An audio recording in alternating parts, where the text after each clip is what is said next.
ना। तो दो प्रकार के मार्ग हमने मनुष्यों के लिए इस धरती पर बनाए। पहला मार्ग है जो ज्ञानी लोग हैं, बुद्धिजीवी लोग हैं, उनके लिए सांख्य योग, और एक है जो कर्म योगी हमारे और आपके जैसे। एक बार शिवराज सिंह चौहान जो सीएम पहले थे, उनको कर्म योग के ऊपर बहुत बढ़िया, हमारे सामने अगर पहला कोई प्रवचन दिया तो वो दिए थे।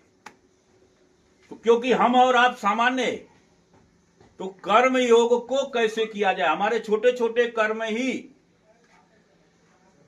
हमें हमारी सफलता तक ले जाते हैं, हमारे अस्तित्व तक हमको ले जाते हैं। पहले दो प्रकार की संस्कृतियां इस भारत में रही, एक श्रमण संस्कृति थी और एक वैदिक संस्कृति थी। आपको जानकर ये भी आश्चर्य होगा, कृष्ण भगवान के भाई जो थे श्रमण संस्कृति के थे। तो वो जो सांख्य योग है, इसमें भेद नहीं था, अपने अपने इच्छा के अनुसार व्यक्ति अपने अपने मार्ग पर चलता था। तो कर्म के द्वारा, वो कर्म कौन करता है, क्योंकि समय का भी आप बोलना भाई कितना ये तो बोला। तो जो कर्म योग है, कर्म योग की भाई साहब दो, अर्जुन क्या सोच रहा है कि वो बोलता है कि मैं हथियार, आप जानते ही हथियार रख दिया है, कांप रहा है, बोल रहा है कि मैं युद्ध नहीं करूंगा, मेरे सामने मेरे ही लोग खड़े हैं। अर्जुन की बातें एकदम सही है।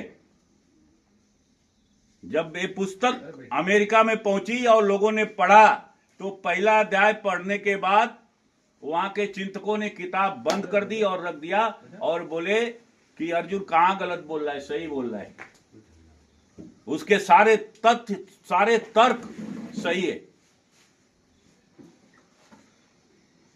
लेकिन उसके बाद भगवान शुरू होते, उसके ऊपर सांख्य योग में, और आगे एक बड़ा विषय बैठेंगे एक दिन में नहीं, लेकिन वहीं पे उस अल्टीमेट ट्रुथ को पहुंचने का एक मार्ग जो बताते वो कर्म योग बताते हैं, जिसपे हम अभी चर्चा कर रहे कि एक मार्ग है सांख्य योग का, एक मार्ग है कर्म योग का। बाकी के जितने भी छोटे हम योग, आसन, अनेक तंत्र, ये सब इसी दोनों में, जो महान जैसे होता है ना, गंगा में अनेक नदियां मिलती है, ये दोनों में पूरा विश्व के जितने वैज्ञानिक हैं वो सारे इसी में, आपके अगर देखोगे तो सांख्य योग के हिसाब बुद्धि से चलते, और एक है कि समाज के लोग की जो मेहनत करते हुए उस अल्टीमेट ट्रूथ पे जाते, वो कर्म योग। तो पूरे विश्व को, मानव समाज को भगवान श्री कृष्ण ने दो भागों में